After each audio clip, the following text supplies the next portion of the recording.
The Forgotten Mermaid. All lost hearts may be redeemed. By Gregga J. Johnn.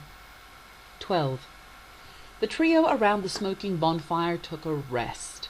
Barrel had tears of hope in his eyes as they watched the flare burst up from the deck of the small ship and slowly ascend with their spirits into the sky. They had been seen. Now they only need be rescued, if the ship could make land without wrecking. On board, Davies put the flare gun away and returned to the prow of the ship so he could better follow the progress of his underwater captain, who led the way past all the treacherous rocks from beneath the surface. He tried holding his breath as long as the swimmer, but could not keep up. He was quite amazed at the lung capacity for this great seaman whom he'd come to love with the loyalty of a faithful follower. Young Dan came down from the crow's nest to watch with his brother, then said the oddest thing. "He stays down there so long, it's almost as if he forgets to come up for air." Dave snorted, scoffing. He ignored the nagging feeling that the boy was onto something. Instead, he laughed and instructed the boy. "The captain told me he almost drowned as a kid. He's been working on holding his breath for longer and longer time since. That's all." Bailey joined them from where she'd been watching, seated on the sails halfway up the mast. "It is an unnatural long time to be under," she commented, just as Bryce resurfaced for another breath and dove beneath the waves again. Then she slipped away, presumably to check on her husband below deck. Bailey had other ideas in mind, though. She stepped up to speak with Derek by the wheel for a moment. "You seem rather close in thought to your brother," she observed as the wheelman followed the directions his brother pointed out, following the path of the captain swimming beneath. Leaning against the captain's coat that hung over the wooden fencing of the wheellock, she left the statement in the air as a question. "I've been with him since we were inside our mum," he winked at her. "That's a long time to understand someone." "I guess it is." She inquired with genuine curiosity. "Are there any drawbacks to being so close to someone?" Derek chuckled. "Well, we did just fall in love with the same girl and both got almost hanged for it. That wasn't much fun." Bailey giggled. "That would be a bit of a downer." Then she wandered back down below deck. Once inside the darkened corridor, she closed the hatch so she might be alerted to anyone following after her. Then she proceeded down the short hallway toward the captain's cabin. On this small boat, the captain's lodgings were on the same level as the galley and food storage locker, just at opposite ends. Beneath that was the crew's open bunk quarters and more storage. There was a locked trapdoor at one end that led to the lowest level, and Bailey had only been down there during the worst of the storming to work the pump that pushed excess waters back out of the hull. She peeked down to the crew bunks and heard her weary husband snoring uncomfortably through heavy lungs. Her heart ached for his well-being, so she set it even harder toward the task she had in mind. The rest of the crew, including Mama D, were on deck watching for rocks and a way in to the island. There was a loud, long scraping sound beneath her, and Bailey held her breath for a moment as the boat shifted direction and the rocky outcrop passed a little too close beneath her. She didn't have much time, so she hurried to the captain's door. Pulling the key ring she'd stolen from his coat pocket, she unlocked the door, entered quickly, and shut it again behind her. Looking about, nothing seemed out of place. Carefully the woman stepped toward the large desk by the back windows. The sun was let in only a little as the glassy openings were small and high, but enough light shone upon the desk that she could readily read the mapping charts that covered them. Most of them she recognized. No, all she recognized. Her heart sank. She was hoping to find... Bailey didn't know what she wanted to find, but she just knew that something was not what it should be, or at least what it should be according to her perception. The ship shifted suddenly again to avoid a gentle scraping, and Bailey lost her balance. Steadying herself with both hands on the desktop, a light suddenly glowed up at her from the desk, and she grasped, stepping back again against the wall cabinet behind her. A mildly hidden panel in the cabinetry pressed open at her weight, and the light on the desk disappeared as quickly as it had blinked up at her. Glancing at the open door, she moved to what was more familiar first, and she noticed several small vials that looked like medicine, or, in her more pagan understanding, potions. She read the labels on them and discovered they were tonics for healing, only more elaborate and whimsical in their appearance. There was something for pain, and something for anxiety, and something for mind expression, or whatever that was. But then she saw one for easier breathing. Instantly Barnabas's belabored lungs came to mind. so she took the bottle to pocket.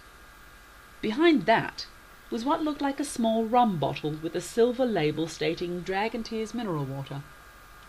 Bailey considered taking a swig, but the ship bumped up against another section of island rocks and she was tossed against the desk again. This time her attentions fully turned to the glowing that arose from the flat surface when her hand landed upon it. She gingerly stood straight, startled by the glow that disappeared again. She lifted aside a couple of paper charts and tentatively poked the desktop with a finger. Magic words suddenly glowed up through the translucent wood. Bailey's biblical learning from her husband had her wary of dark deception, but her curiosity and undeniable trust and affection for her captain comforted her fears just enough to poke it again. This time she left her finger upon it long enough to read what the words said. There were not mystical secrets hidden in the desk. There were no dark magic spells written upon the wood. It was a weather report. Bailey almost laughed at the mundane words. She laid her whole hand upon the desk and shifted more papers around to get a better view of the circular notations. The moving words flashed across, telling a tale that sounded, were she to read it out aloud, like the town crier reporting important decrees from the governing officials. In fact, it was a story about a successful military raid on a homestead that was hiding a treasonous family. Another column of words alternated with a picture, declaring the birth of some important and rather ugly child. Then Bailey saw a small circle within a long rectangle that flashed at her as if inviting her to touch it. So she did. The circle expanded into a series of other open circles that had symbols in them, many of them letters arranged in some odd alphabet whose order she'd never seen before, so naturally she touched one of the letters she knew, the letter B. The letter B flashed up inside the top rectangle. Bailey touched the letter A. It appeared next to the B. Murmured the woman, and continued looking for the remaining letters of her name. Do you not know the order of the alphabet, you silly? She muttered, amused to herself, as she wondered why on earth the letter Y might be next to the letter U. It gave her much satisfaction to see her name written in blue glowing letters upon the captain's desk. She troubled not her heart as to why she liked it so much, but rather cast her eye to the end of the rectangle that her name was written in. There was an odd circle symbol at the end. It seemed to have a straight tail hanging off it, so she touched it, and instantly a spinning star swirled upon the whole desktop as if it were looking for something. Bailey stepped back, terrified she'd broken it. The desk went dark again. She reached out to touch once more and saw that just as quickly as the star appeared, it disappeared and was replaced by a long list of informative words that all had something to do with her name. Apparently there were many others who shared her name, and some variations of spellings even had mechanical definitions. There was even some record-keeping system with her name. Interesting, she whispered. But then she had a flashing, brilliant idea.